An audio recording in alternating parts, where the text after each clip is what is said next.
how do you say your last name? Is it Ribeiro? Ribeiro. Ribeiro. If you want to be, if you want to add some Latin twist to it, you can say. Rabiro, yeah. In Brazilian Portuguese, the R's make a h, H sound, so it's Ribeiro. At He least on the first letter, and then the rest you could roll for sure. Hiberu. All right, cool. Perfect. That's Yeah, exactly I it. got you. I got you, man. All right. All right. Yeah. Yeah, man. Thanks for coming again. I really appreciate it. Today, speaking with us, we have Bryan Ribeiro. I'm pretty sure I said that wrong. Walk me through it again. Bryan Ribeiro, Bryan Ribeiro. Ribeiro. Yeah, Bryan Ribeiro. He is an up and coming, esteemed. I'd like to consider him an expert because I have no idea about anything, which is why I have him here on the show. He's a director. He's made a few films now, which I'm insanely impressed because it's like, whoa, oh my god, it's. I'm fanboying right now. I don't mind. I don't care. He's amazing. But you know what? I'll let you guys tell him and everything of the sort like that. Yeah, man. Uh, you know, speaking about your movies, you recently made HH, right? Yeah. So a couple years ago, we crowdfunded a film. Well, first of all, thank you for having me. I appreciate the time. Yeah, man. Anytime. Yeah, it was my first feature length film, and it was a sci-fi piece, and it was just something that I did to try and like learn the craft, but I am not particularly proud of it. I think I learned a lot from it, but I wasn't. I think I don't know. It just wasn't on my A game. I felt like something was wrong during the process. But this recent short film, I'm incredibly proud of, and I treat HH as a stepping stone for sure. What? How does it feel making this new project? And what's your new project called? So the new project was is a short film, so not a feature length film, so a lot Mm. less strings attached. It's a short film called Braising. It recently had its Manhattan premiere at a film festival. It's about a a young chef who can't connect with his father, and he finds family in a cult. Um, and right now we're trying to see where that film takes us as a group, and then where it can go from there. How did you come up with the inspiration for this film? Yeah, so I can send you a teaser afterwards so you can have some footage to go to for your podcast. I appreciate that, man. Thanks. The inspiration for it comes from, I think, well, it definitely comes from fear. So I was always afraid of groupthink. That could include like cults or Twitter mobs or, political cults of personality. It could include a lot of things. Culture, where, you're always right. Finance bros, uh, gym bros. It's all these weird like microcosms of community where if you question things or if you bring in new mindsets, you kind of get excommunicated from it. That always freaked me out. So one time I went to church, and this isn't to say that church is a cult. Cults require more than what religion does, but at the time, it was a very extreme level of religion. And when I went to it, I remember feeling very performative. It was one of those moments where the pastor would go around touching people's foreheads and stuff. And I Yeah. saw people faint every time that happened. And I think I was 9 years old. And when he went around, and when he finally got to me, I did the exact same thing. I fainted. Like, I just went along with it. And that always was like kind of interesting. And then I saw friends of mine join group thinks who just completely like vanished off the face of the earth because of it.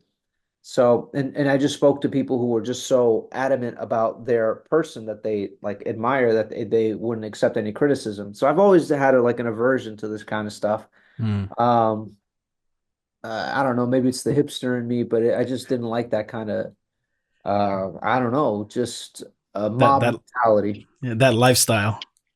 That lifestyle and stuff like that. Like I'm not very, and this isn't to say a lot of my friends are very spiritual and a lot of them are religious. So it's not really about that. It's where you can't even bring up like questions about it. That's when it becomes dangerous. Right, right. It's I don't want to say so much as challenging the ideology, but asking questions to explore a more profound understanding of it, and then uh, being told to not stay surface level, but Yeah.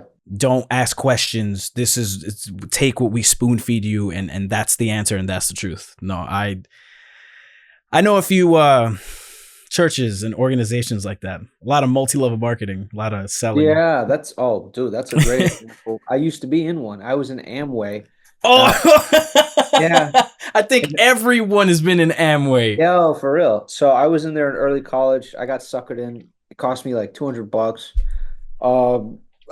We ended up selling, as you know, probably that it was just a bunch of like health Oh, nutritional crap. I ended up giving them away to homeless folks. I was just like, nah, this is, yeah. Can we curse? yeah, I don't care. Okay, yeah, this was a bunch of bullshit. So, but it was probably more feed for this story then. No, I think the one I've done three three multi-level marketing. I had to think about it. I was like, wait, was I in another one? Uh and I gotta say, those meetings are they're exactly what you're talking about, just really cult like, and Yeah. it's and And energizing and fun. They're really fun sometimes. Yeah. but that's how they get you, because it's you're having so much fun, you don't realize that you're becoming a part of the what's it called? It's a Rick and Morty reference. Hmm. Um, The it's a, hive a mind. hive mind. Hive mind. There, yep, there it is. You're becoming a part of the hive mind, and I get it. In some aspects, you have the confidence. You feel like the family, so you have that Yeah, emotional 100. support that'll help you.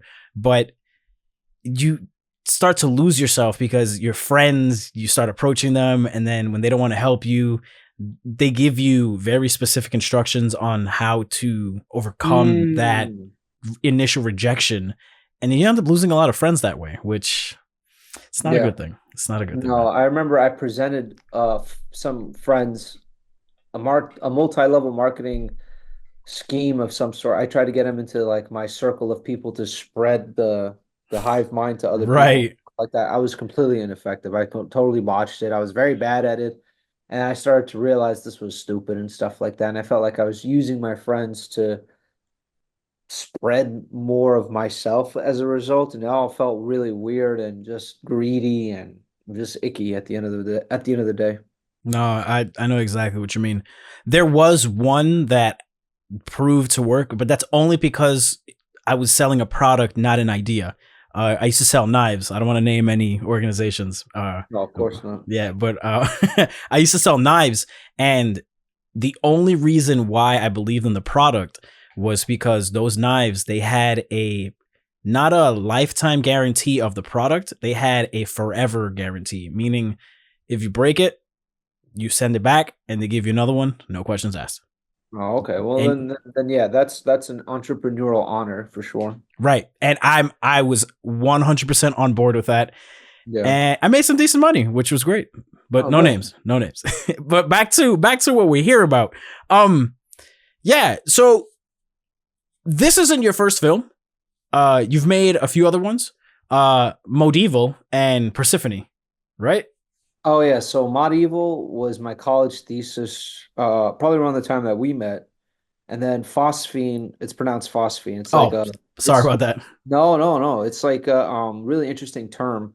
You know when you like wake up or when you rub your eyes and you see like that blurry thing? That's called a phosphine. That's Yeah, it's really cool. It's like that blurry vision of things melding. And I thought that was perfect for that film's story and stuff where people were experiencing some weird powers and stuff like that. So I thought, it's a cool name for it. I looked it up and found that. And then the former, which was just my college thesis film, was a short adventure film where in that world people were made up of stereotypes from like medieval and modern stuff. So the main character was like a nerd, but he was also like a magician.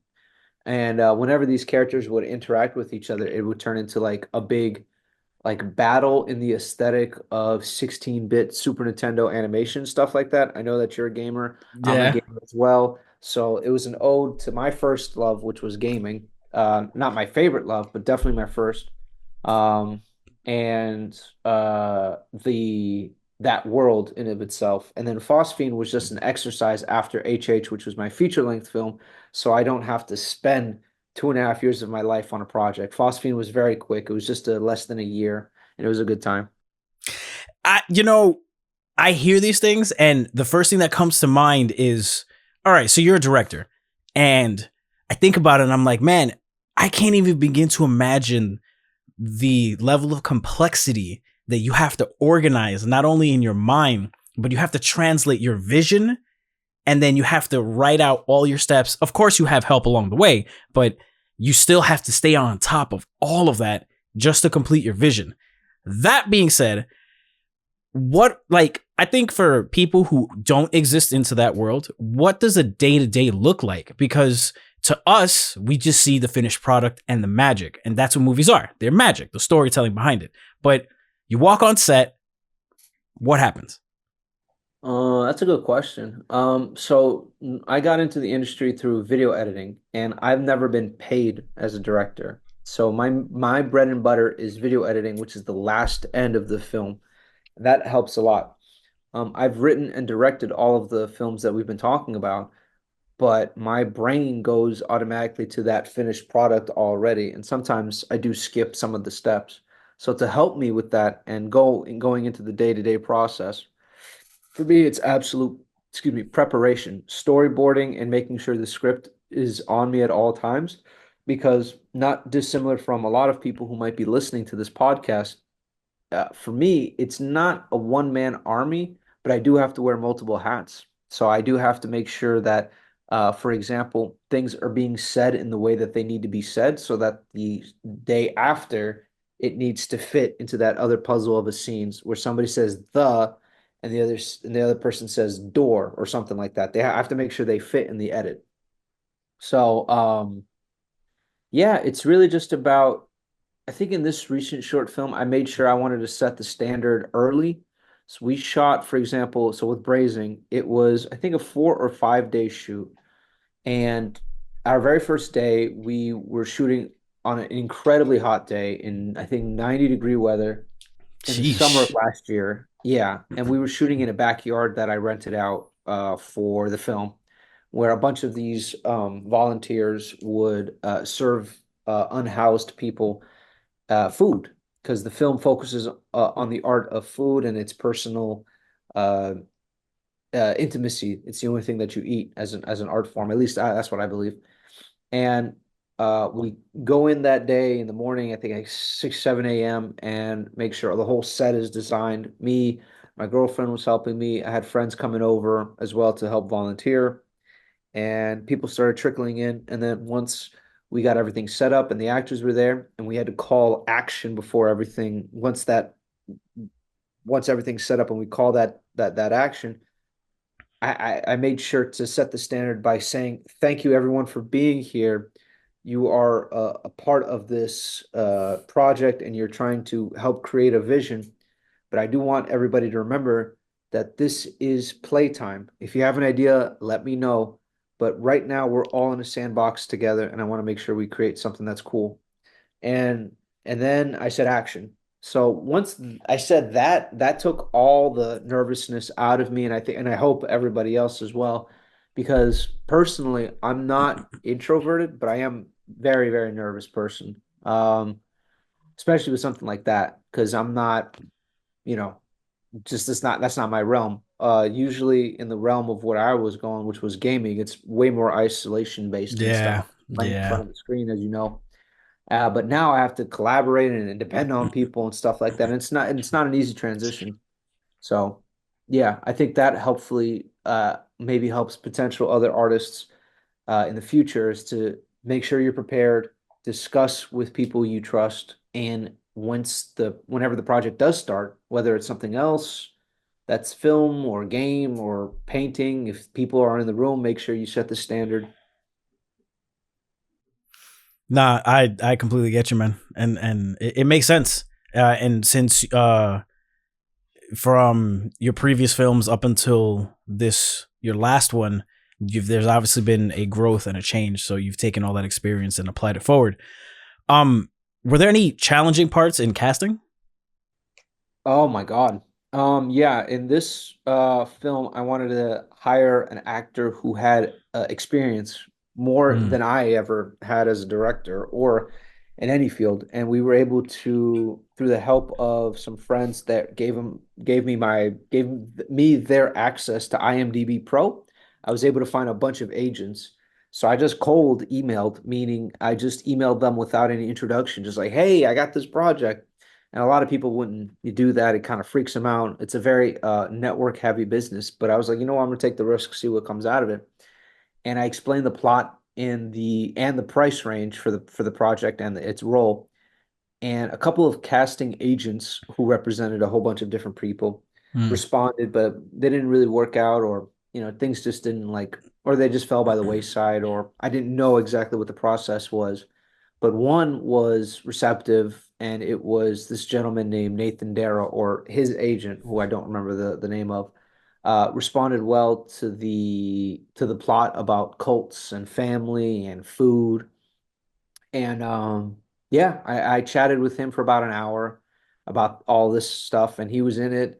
And that was, I get starstruck very easily. I still do. I was at Comic-Con and I saw the guy from Holes right behind me, the Shia Shia LaBeouf's LaBeouf. friend. No, Shia LaBeouf's Oh, friend. oh, what's it? Zero. Zero, Zero. Yeah, He I was saw him right there. behind me and I was sweating. I was like, oh shit. Yeah, so um and my girlfriend was there and she's like, who's that? Like, and I was like, don't you know who that is? What are you doing? So I was there just nervously sweating on the Yu-Gi-Oh line, just Yeah. like and he was great. He contributed so much to the project and his own ideas. So he was a challenge that I set forth for myself in directing somebody who has a lot of experience. He's been opposite Kevin Spacey, Robert De Niro. He was in the show Gotham and the show House of Cards. And I got to just pick his brain, and then he got to hopefully pick some of my brain, and hopefully there was a learning lesson for both of us in there. Damn, man, that sounds like. Whew. Oh man, I gotta be honest with you. I'm envious. Tough, man. It's tough. But we had a lot of help from people like you who helped with the project and stuff like that. And I believed in the project. People told me it was, worthwhile. So yeah. Did you have any? Did you have to change certain parts of the film of your vision due to on-site filming issues? That's another great question. Yes. So there's a moment in the film where the cult is doing something nefarious without spoiling. Right. Don't. And we can't, the way we shot it there just looked goofy as all hell. It just did not look right. And in post, we were able to save it. So by using some tricks of the trade and some of the available footage that I had left over, so the film came out to be about 25 minutes long. So we cut it Mm. down to 19. So all that 4 minutes left, I was able to repurpose to really show that nefariousness in a more subtle, if not maybe more dramatic way that is way less goofy, I think, than what we initially shot on that day. And for us, we were shooting in the last that nefariousness in the last hour of what was a 14-hour day. So that I just didn't have the wear and thaw and stuff like that. It was just and it was in that same day where it was super hot. So it was just like a crazy amount of pushing and pulling and chaos and order and stuff like that. So That sounds arduous, but like it's kind of like that feeling after you work out and you're sore, but you're like, all right, I'm all right, I'll be all right. there's a relief to it too, but I think there's why a lot of people like this kind of stuff, this kind of chaos is because it's kind of an adrenaline rush. People like that kind of stuff. It's a roller coaster ride. I mean, why do you like it then? I think I like filmmaking because I don't know. I think I have a control issue. Maybe there's like a God complex there. I think ever since I was a kid who liked playing with toys and seeing the story come out and stuff like that. I'm not sure what the psychological stuff is when I try to look deeper, but I always just loved seeing my story put on screen and then getting people to react in the way that I want them to. So Mm, recently we had a premiere in Manhattan, and there's a moment where something bad happens and I can hear the audience kind of gasping or oohing or going like, oh. And I was just like, yes, woo, that feels good. So I love manipulation isn't the right word, but control, maybe control isn't the right word, but there's a where a magician does a sleight of hand and you get to where their eye wants to go. And when you get that kind of I don't know, when you kind of lock in that moment and and everything's going according to plan, it's incredible. And I think most of all for me, I think what comes out of that is I'm making people feel something, even if it's something like that, you know. It takes a lot, and I think ultimately that's what people want to do.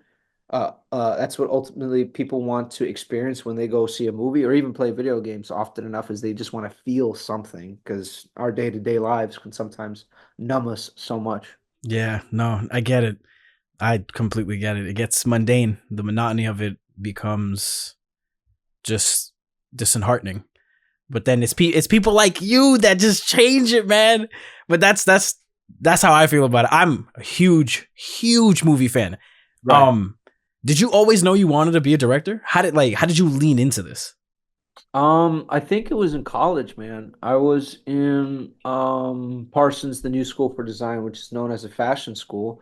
And I went initially for the game design program, and then I fell in love with the filmmaking class, and that was just too addictive. I think it was also a culture that I just uh, vibe with more. All filmmakers are kind of hustlers.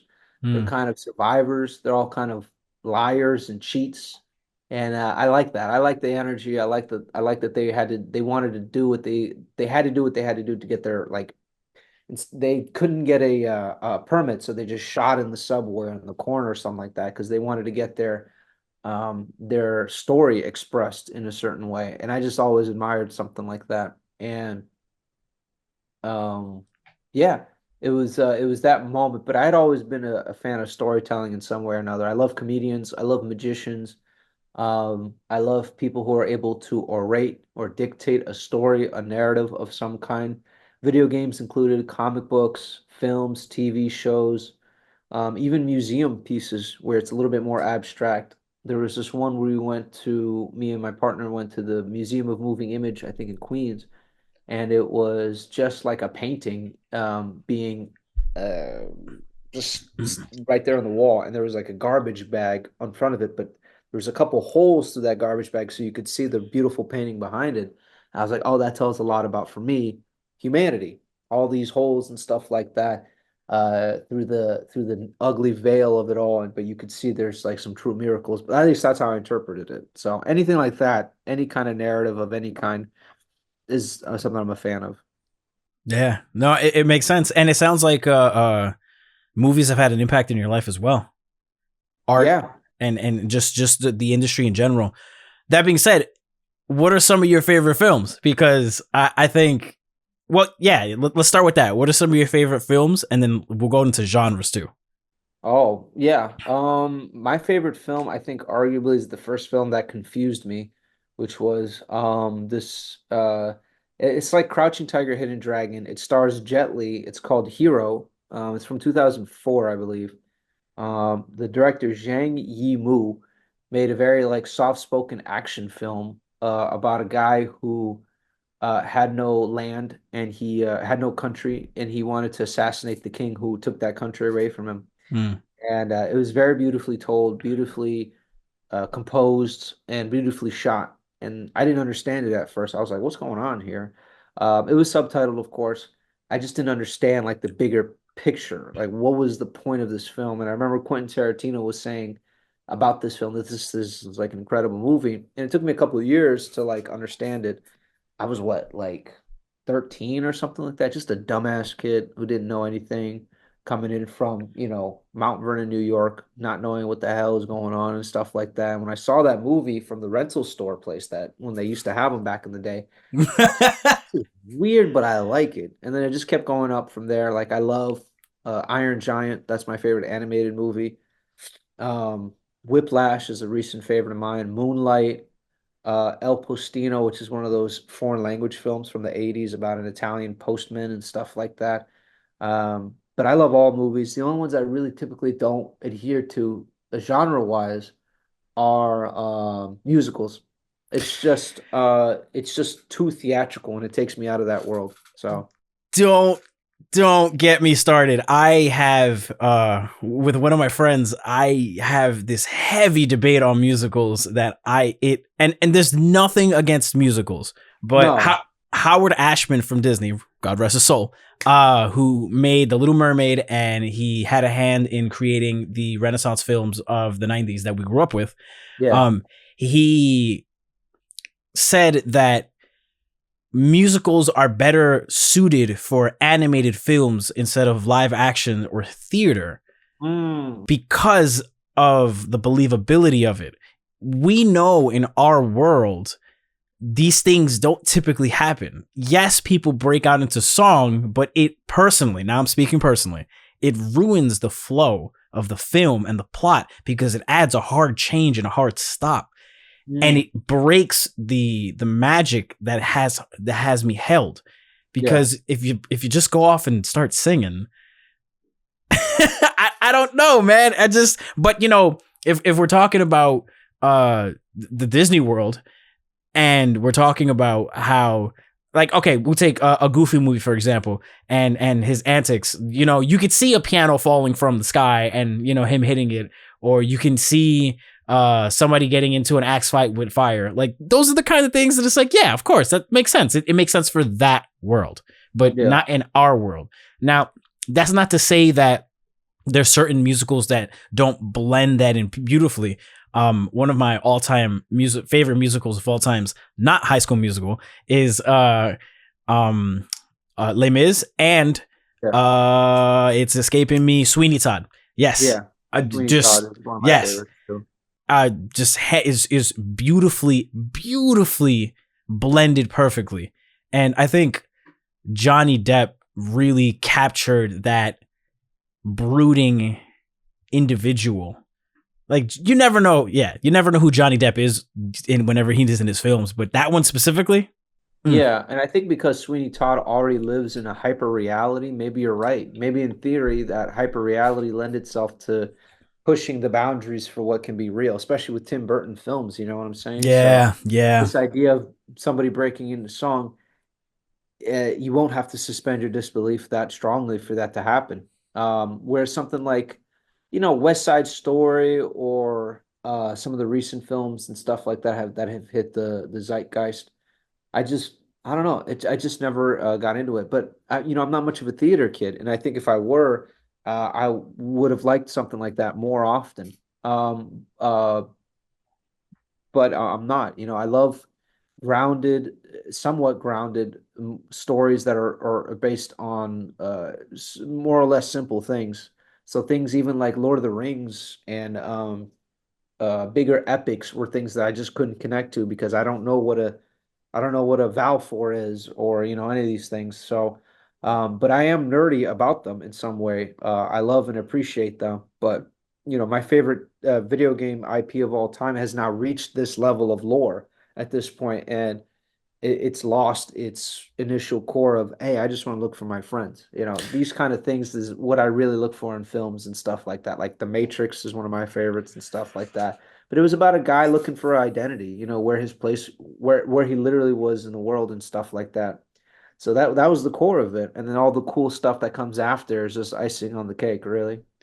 Matrix, hands down, top 5 films of just storytelling, just perfection in storytelling, and how incredible the narrative, and even the hero's journey, which is a story as old as time, all of it. That one. But I have to say, in the last, moving on to the hero's journey topic, probably the greatest um interpretation of the hero's journey in the last decade, and in the last decade Yeah. is Spider-Man's Miles Morales.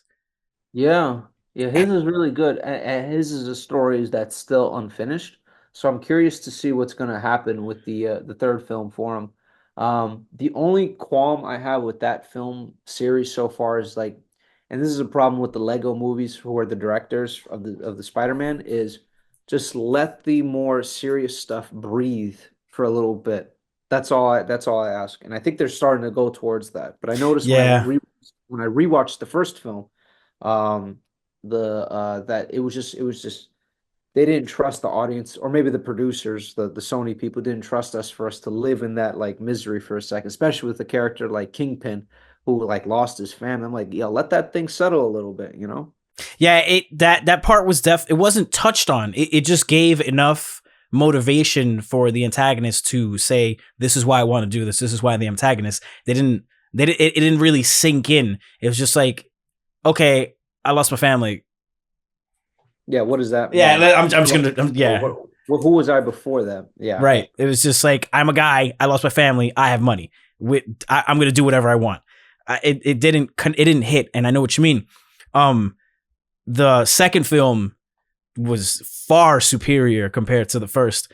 But one thing that I did like about the first film was Nick Cage's wall break, Yeah. fourth wall break. He Fourth goes, wall. he goes, man, this is a serious hardcore story, origin story. And then the others, the future Spider-Man slaps him like, shh, don't say anything. Like, and it's funny because I didn't, I was so captivated by a change in perspective that I didn't realize that it was the origin story until that very second.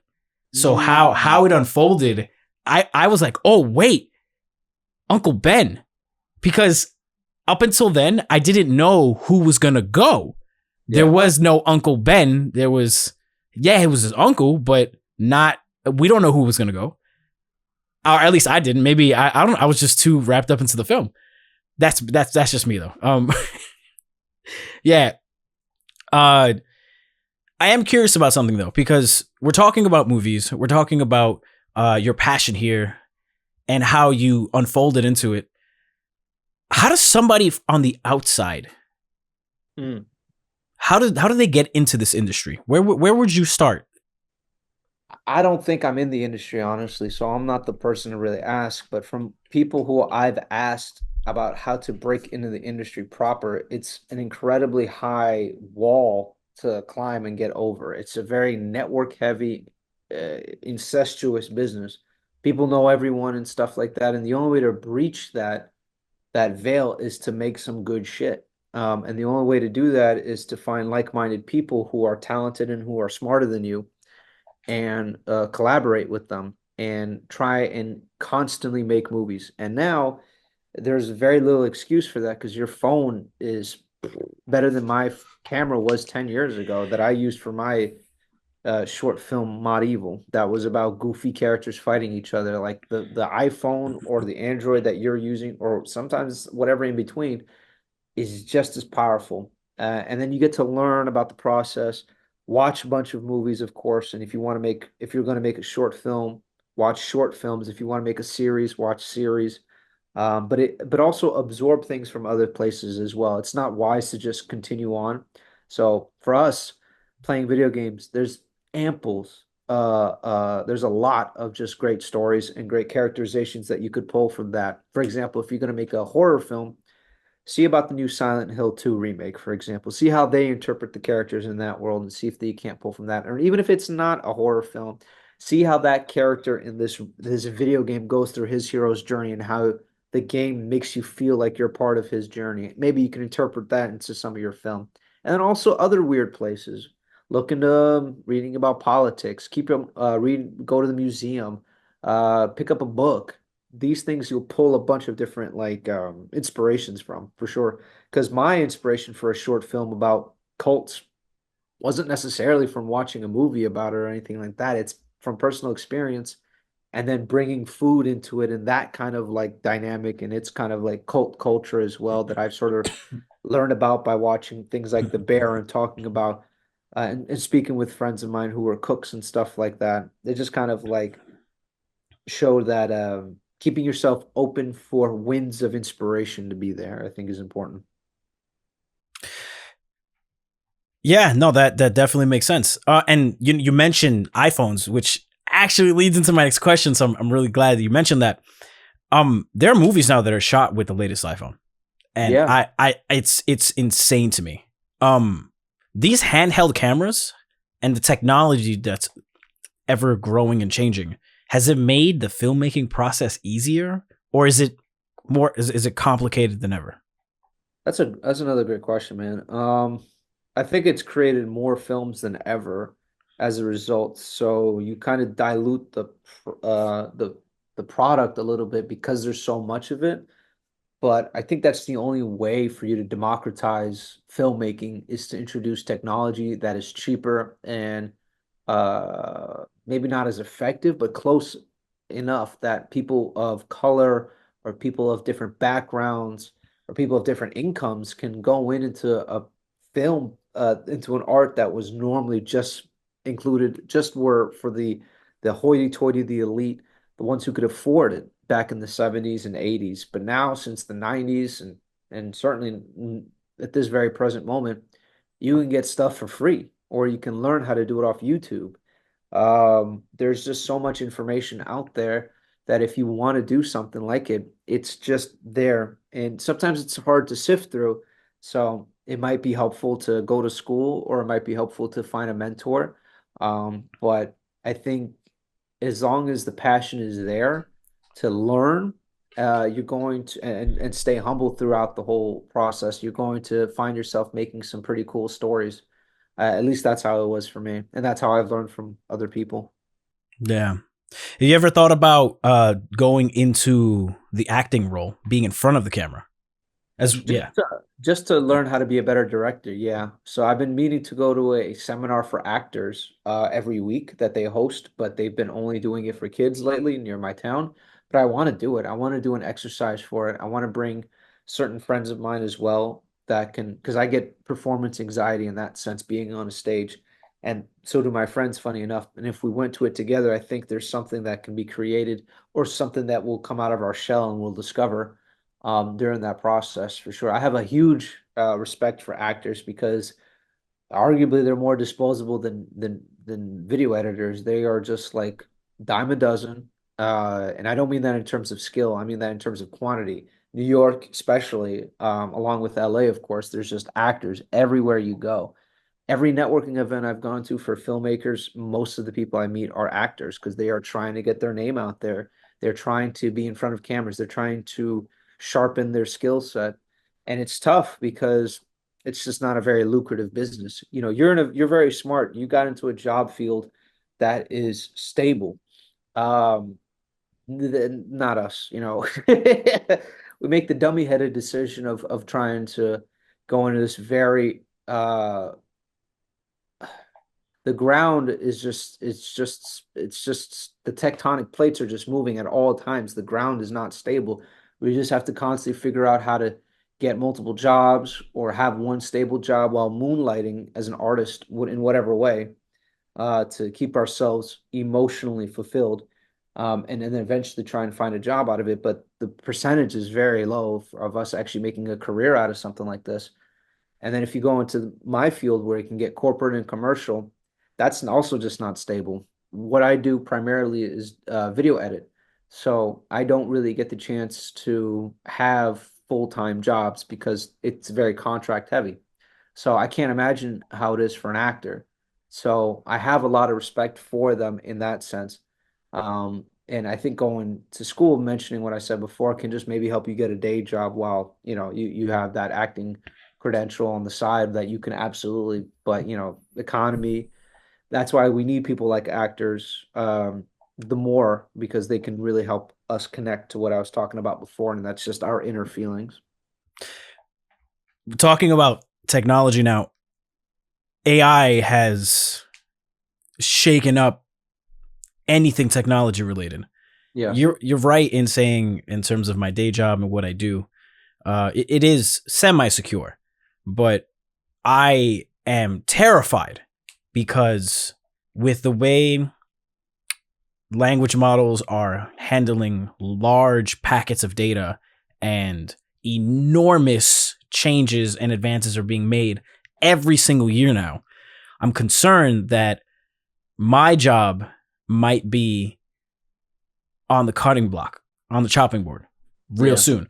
And the in the editing world as well, maybe not for larger productions such as movies and TV series, but for you, somebody who's starting out locally, it has become increasingly accessible to edit and add certain videos, whereas in the past you would have to hire somebody and then you would have their knowledge and expertise. So my question, with AI coming forward and the advances of technologies being made, do you feel as though that technology is creeping up behind you on your shadow in terms of what you'll be able to do? Or do you think that it's only going to separate quality and quantity? Because there's a humanistic element that's added into everything that when we touch. Computers don't make mistakes. We make mistakes. So in by adding that human element, there'll be an obvious separation of, this looks good. Why does it look good? You can't tell a machine how to feel. They'll only follow what they're programmed to do. But adding that human element to editing or music or anything completely changes the emotional aspect of editing and technology. So how do you think AI is going to affect the movie and the film industry? Well, I think we have to redefine what AI is, because right now it's not technically AI. Right, right. Not intelligence, it's a bot that plagiarizes or takes elements, whether it's Chat GPT, Sora, or DALL-E, image, text, or video based, where it just combines them into this one thing. Yeah. So there's still a lot of problems with that, thankfully, because I'm with you. I'm afraid of my job career as well, especially because it can eliminate a lot of repetitive tasks basically for us, and where in the possibility of somebody taking an entry level job where those repetitions are absolutely necessary for you to understand the job, those entry level jobs can be eliminated and taken over by the bot, or Yeah. the AI. And the fear looming over my head is that we will get consistently more and more structured films and stories because of it. So right now you can argue that we are in a little bit of a superhero fatigue, because so many movies from Marvel, DC, and in between followed a similar structure of having an act one, an act two, and an act three, with cameos, with quirky characters who made sarcastic remarks. And we were just kind of sick and tired of it as an industry, as a film going franchise. And where I think films that are coming from places like A24, like Everything Everywhere All at Once, or films that are of a different kind of breed, are coming out. Romance comedies are coming back, apparently. Just weird, quirky horror films, and so on That and so was, forth. yep, horror films. Blumhouse specifically, they have been Blumhouse, on it exactly. lately. Blumhouse has been making millions, if not more, to that are just weird Hollywood, but not necessarily like Hollywood production. Like you can tell that there's a level of like not cheapness, but that there's a hustle to it. And I think a lot of people like that because there's no sterility to it. It doesn't feel so polished, and it makes it feel a little bit more real. Flawed, but it's real. And I think people are going into that with a lot of like uh anti-Hollywood Marvel territory. I don't want to stay in this fence. I want to go to this one where it's a lot more interesting, or at the least different. So with AI, I think that's what's going to happen. It's going to create a potentially new model where if we as the human race are paying for this this film to see, we're going to start to notice what's real or what's not. If not that, then I think we're going to notice sameness. And AI as an image creation, as a text creation, as a video creation model right now can only do so much. It's only going to improve for sure. And a phrase that's been out for a year now at this point is an AI artist, which is a very controversial phrase in my mind because it doesn't make any sense. There's no AI artist. You're putting in prompts to get what you need, and you're not really putting any real work into it. It may take you like an hour to find what you want, but you don't know the process and what it took to get that image or to create it without that hour-long research for it and stuff like that. So I am with you that no job is safe. I feel like I'm not an AI expert, but I feel like after speaking to a bunch of different illustrators, particularly because their job is concept artists for video games, for example, or drone videographers who can get these big, wide, sweeping shots. Those guys are losing their jobs, if not have already been eliminated, because you can create a concept in a few minutes, and you can just look up Atlantic Ocean over the desert or something like that, and that's only going to get more accessible over the next decade, where you can get that stuff for free. So people are going to lose their jobs. And I don't know. I'm not an economist. I'm not a futurist enough to say that I'll know what's going to happen. But I think optimistically as I am, I think there's going to be something that gets created as a result of the industry change that'll help us get past it. It's not too dissimilar from the industrial age where wagons were getting carpenters who made wagons now have to adapt themselves to cars. I don't know exactly what's going to happen, but in every kind of shift like this, humanity creates some occupations that help. I have no idea what it is here. I wish I did. I have, because then I could like get into that now so I don't have to like fall by the wayside and lose a potential career in the process. So it's just trying to stay on top of things and ask people who again are smarter than you, like how they use AI potentially and stuff. For example, in video editing, they are already using AI to like figure out which parts of like a recording are good or which people are talking. So for example, if me and you are talking and the AI is ingesting and scanning and analyzing this piece of video footage, they'll know where to make the cuts where I'm talking and the cuts when you're talking. Unfortunately, using that same example, you won't ever find Mark's reaction that really tells a story. It's just going to be AI. It's going to be analyzing or something like that. When I'm saying something, Mark is just like, hey, something like that in his face that tells an interesting story gets kind of sideswept.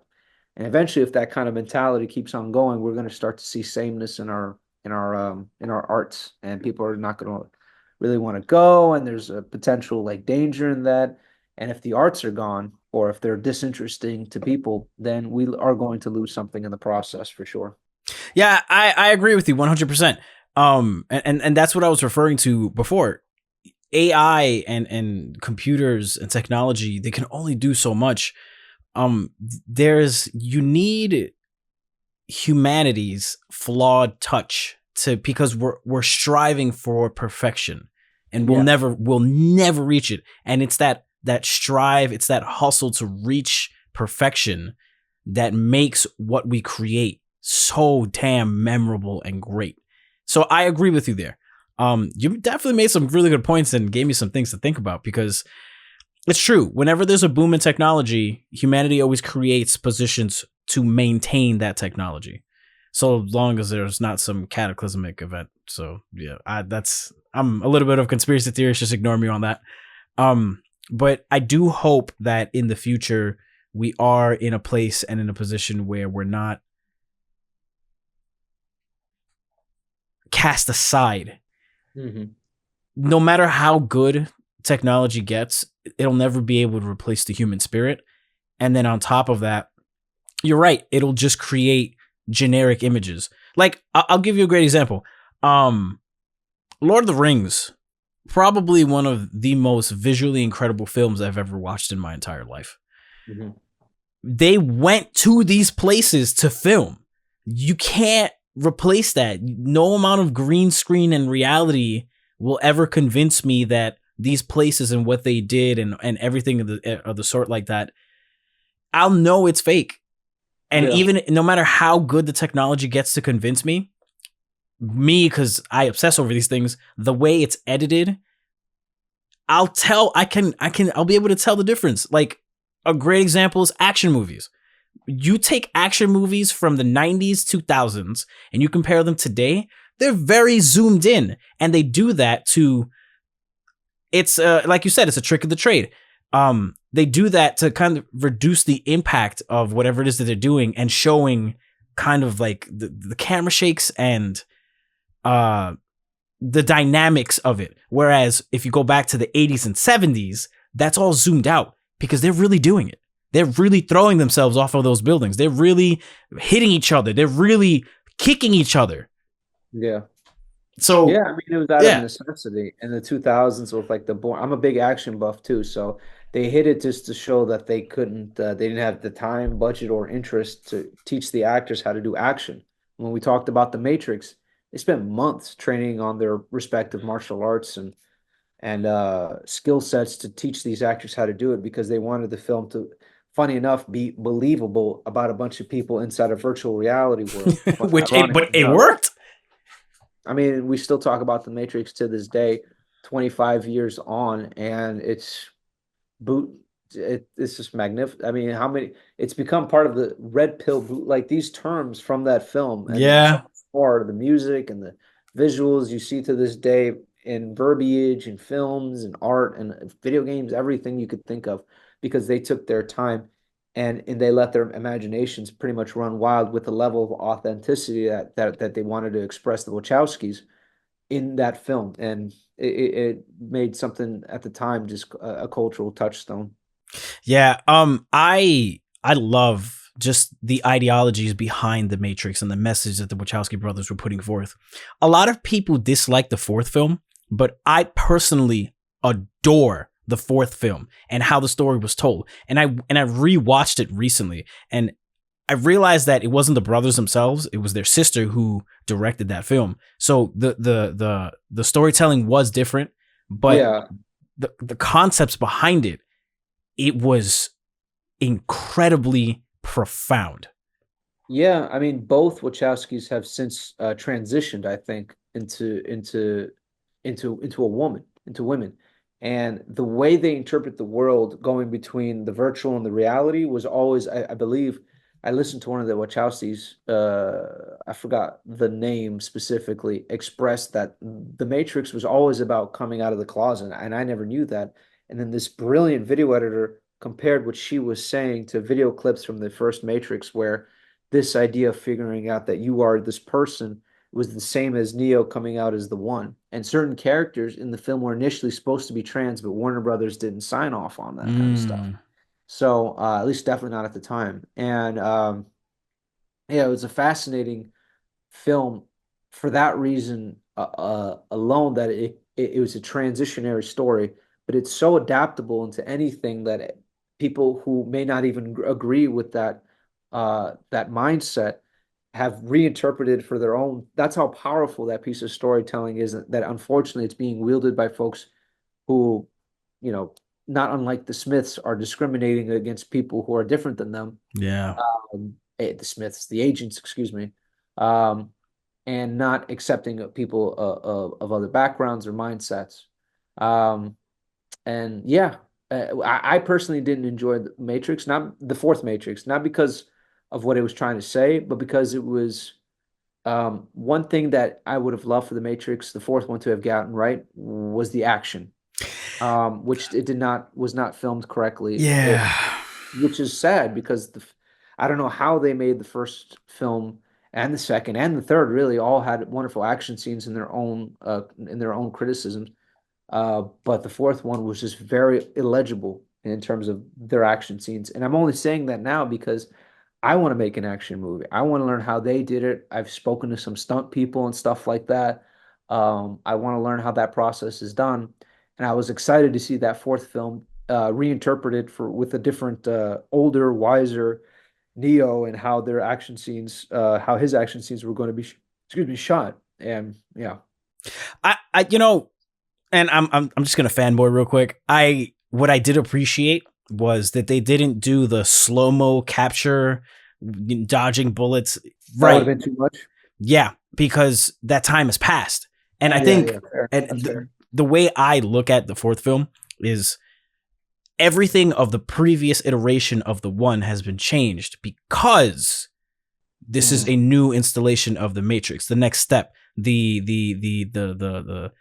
sequel, a newer version, a newer Downgrade. version. Right. The OS has upgraded. Yeah. Although the one still exists because of its root files in this computer speak, still he's able to pull off some of the more exaggerated what's the word I'm looking for here? Functions almost. Right. Yeah, he's still able to have those abilities from the past due to the core still being the same. Yeah. But one thing that I absolutely adored the change was how the dodging mechanic. If you remember in the original film, it was like shadows. Yeah. They didn't do that. It was so smooth 1, 2, left, right, and Oh yeah, I think you're right. Neil it was Patrick Harris or something was doing that. Yeah. it was incredible because I was like, yeah, that's progress. Interesting. I don't know. Yeah, I That like that's that way. yeah, that's No, me. that's why I like talking to fellow film fans because I didn't pick up on any of that kind of stuff because I was maybe too narrowed in on what I wanted out of the movie that I didn't notice that that intentionality of upgrading the not only the software in terms of the movie but now also thematically where Neo's upgraded into a better version of himself, which is technically Trinity, this love of his life and combining those two elements. So that's interesting. I didn't think about it like that. Yeah. That's food for thought. Uh I was a little surprised about something, but understandably, so like the way the story after was unfolded, where was Morpheus? Like, why didn't they bring back? That's what I was saying. Me Yeah, and my boy were watching it, and we were just like, "Where's Morpheus at?" And he died or something. There was a statue of him. 100 years have I passed. love Lawrence Fishburne and anything he Yeah, does. He's a badass. So that was a huge miss, and they replaced him with like a younger version of him, with a different actor who's also brilliant and stuff he's done. But it just felt weird. It felt like it was being what I did like about the Matrix. It was trying to be critical of its fan base a little bit, the toxic end of them who loved the Matrix so much but didn't understand it as a story about love and acceptance and what they were trying to say, the Wachowskis, and then they just try and go down the rabbit hole of like literally rabbit hole of where they were like, you have to unplug your brain from all the, brainwashing and stuff like that, which is also true. But then they reinterpret it for, funny enough, more cultish political ends. So, no, I get you on that. Um, who's well, first, Lawrence Fishburne is going to be starring in another movie soon. The name is escaping me, but he's in space. If you give me just a moment, I can tell yeah, I you. remember he was in a space movie called Event Horizon from the 90s. I love that movie. Oh, man. The Passengers. No, no, no, that's Jennifer Lawrence. Bad, I think. Yeah, that's Jennifer Lawrence and what's this guy? Chris Pratt? Yeah, Chris Pratt. Fishburne. Oh, I He know the one you're talking about. Slingshot. Slingshot. Yeah, I heard about that. Yeah, yeah, Yeah, yeah. I have to go see this movie. I have to see it. Yeah. I don't care what Rotten Tomato says. Sometimes I'm personally majority of the times they get it wrong. Uh, Yeah, I'm not a big fan of like aggregate. I'm sure a lot of the times they're right, but I watched The Joker too, even if after all the review bombs, and I liked it. I liked what it was going for. Is it too musical-ish? Yeah, I'll grant you that. But like the story was saying, again, I when I watch a film, I break it into components: acting, cinematography, music, writing, editing and whatever else other components and departments there are, set design, stuff like that, especially for the older films that before the visual effects, how set design worked. A lot of that is firing on all cylinders, especially the acting, of course, and the cinematography is beautiful. So I can't say it's a bad film. But with Joker 2, There's just too many musical pieces that I feel like that just could have been on the cutting room floor, Mm. and just taken out. But it's the Joker. Him perceiving reality as a musical is, to me, it makes a whole lot of sense. So Thematically, at least. yeah. Yeah.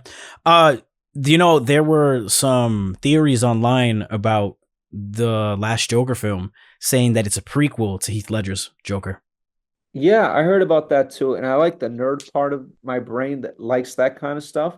But I mean, his name was Arthur Fleck, and then spoiler alert, something happens at the end where he's not able to continue, and Mm-hmm. some other guy's like cutting his, face off and stuff Right. like that. So, yeah, I mean, it could be like that too, but I don't I don't know if they I, I think it's possibly that. I think you can look at it several ways and it be true. The most famous part about the Joker is that he stated, and I think in Alan Moore's Batman: The Killing Joke, that he prefers to have his origin story be a multiple choice. And I was just like, that's a brilliant writing, first of all. It And second is. of all, yeah, I think you can interpret it however you want. And I think that's the beauty of the Joker's canvas, is that you can interpret it however you wish. I just like to focus on that movie, not create too much headcanon in my brain about like what's this, that, or the other, because the Joker 2 was trying to fixate on the Joker as like a status symbol. Literally, the film opened up with his shadow creeping up on him or throughout the animated piece and stuff like that. So, yeah, no, that's just how I try and see the film. I probably have to rewatch it again.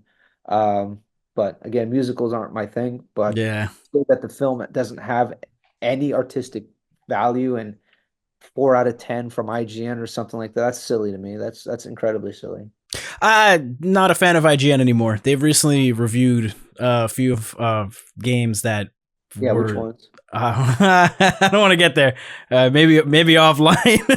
Yeah, yeah. But if in a dream world, in a perfect world, who is somebody that you've always wanted to work with? Oh my God. I just met the voice actor for L from Death Note at the New York Comic Con, and me and him clicked so well. I got him to sign a thing, and me and him were chatting for like 10, 15 minutes. And I was taking up too much time. I would love to work with him. I want to work with a lot of voice actors just because these are the people I grew up on with cartoons and anime and video games and stuff like that. Hmm. But somebody who I would love to uh, work with off the top of my head would be the voice actor for Steve Bloom. I love that guy's voice, and I think he could perform as a narrator in anything that he ever wanted. I would love to work with him. I would love to work with Nathan Darrow again from Braising and Something Bigger. Me and him clicked, and he's just the fact that he came to my town, Mount Vernon. Somebody was making bad Mount Vernon jokes with him. One of the background actors who's a friend of mine, and she was. I would love to work with him again. And I think a dream, but like let's say it's a dream person who I'll never be able to work with. Right. And but by the way, this is also who is still with us and has passed. This is the Oh, spectrum. anybody. Yeah, this is Oh God. anybody across the whole spectrum.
Yeah, man. It sounds awesome. I think the only person I have to meet him. He's getting up there in age. I really would just like to meet Jackie Chan, just for like a five Yeah. minute, Oh my God. just 5 minutes. Jackie Chan, he's such a badass. I mean, his personal life, I think, is in shambles, but his like action career and his filmography is it's left too much an imprint where he's just there hasn't been a single stuntman in the last 30 years who hasn't been influenced by him or people like that. You know, just he's a again another icon of sorts. So He jumped off a building, man, in yeah, I mean Singapore. it was almost out of like necessity back in the 70s and the 80s and stuff like that. I don't think he had to do it. He could have gotten a stuntman and shot behind the head and stuff like that, but because he took that risk, he's been blacklisted from hospitals and stuff like that. And he can't do shit. And you know, we grew up on cartoons about Jackie Chan, and we've seen his films growing up. And I wonder how the generation who see films like with The Rock, who are clearly in front of like a green screen or Marvel films or something like that, they don't get that tactile like feeling of seeing somebody actually in pain. And I think, Yeah. like we talked about before, brings a humanity, especially Jackie Chan, who's like he punches something and he gets hurt and stuff like that. He adds a level of comedy to his pieces that it's going to be tough to replicate something like that. Yeah, that's bringing humanity into what you're doing, and Yeah, it's impossible to replicate. Technology can only go so far because technology, as we know it, is perfection. We'll never reach perfection. That's why we'll always surpass. yeah. Yeah, man. What do you have any new projects on the horizon? Something new that you're working on?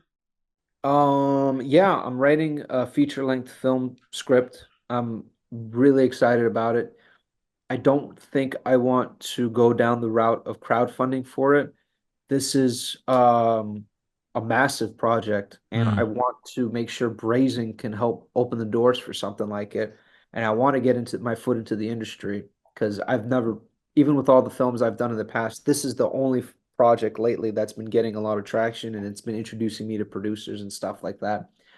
But I want to see where I can go with that script and finish it and stuff like that. And maybe I can make Braising a feature length film as well. That has about a 20-minute film, short film, and it's dense. So I figured there's something I can do with that. It's and I had to leave so much out of the floor that I think we can explore that in an actual proper feature length independent film, of course, that has a lot of the roots in a I don't know, just humanity and not like some sterile Hollywood place and stuff.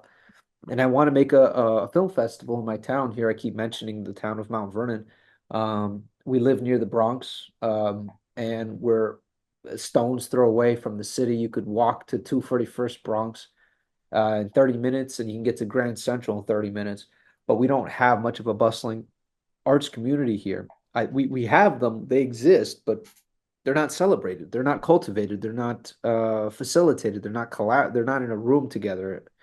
It's very business, it's very sports, it's very music heavy town, which is cool, but it's not arts specific in the film and video and illustrative um, area. So I've been speaking to some people. I've spoken to um, a library director and stuff to host the film festival next year. I just gotta get my ducks in a row. I've already bought the domain site name. So once I finish designing that website, I'm gonna launch it and see if we can't do some bigger projects in the town, either through me or through the younger generation, and try and facilitate some actual growth in this town that has the potential to do so with this festival. it sounds like you got a full plate, and hopefully I can be a part of it and push you along the way as any way I can, man. Oh yeah, man. You need to like fix up this chair because my fat ass is falling. Look, actually, from when we first met years ago, you look great. To be honest with you, you do. Thank you, man. Yeah, Yeah. Um, appreciate that. and just one final question: how do you want to be remembered? Oh man, that's a life question. How do I want to be remembered? I think when we make films and artistic endeavors, I think there's always a piece of podcasts included. I think a piece of us always wants that to kind of live on to some extent and be watched by people into the future generation. I think for me, um, I want to be remembered as somebody who was passionate, who was funny, and who was a big nerd.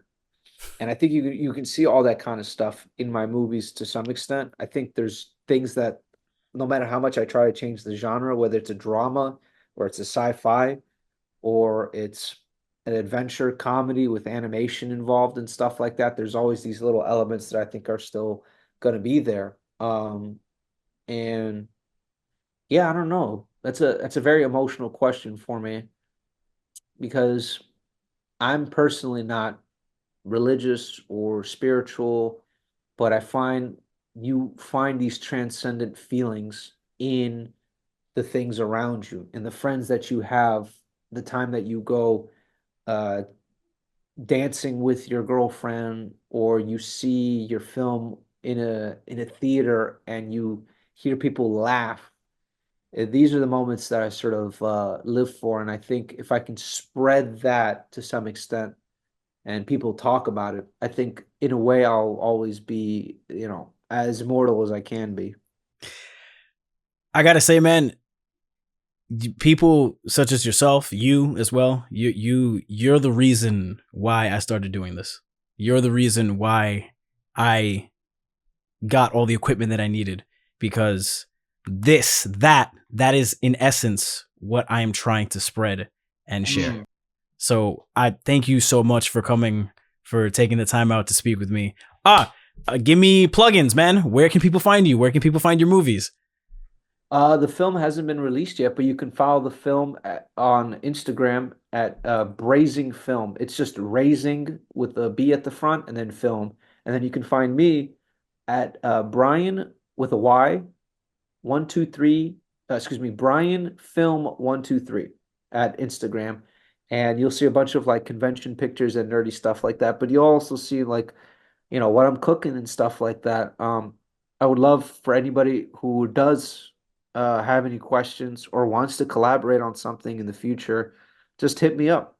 I believe the only way I'm going to get better at this is to meet people who are different, meet people who see things differently, such as yourself, Mark, and who want to just make some cool shit.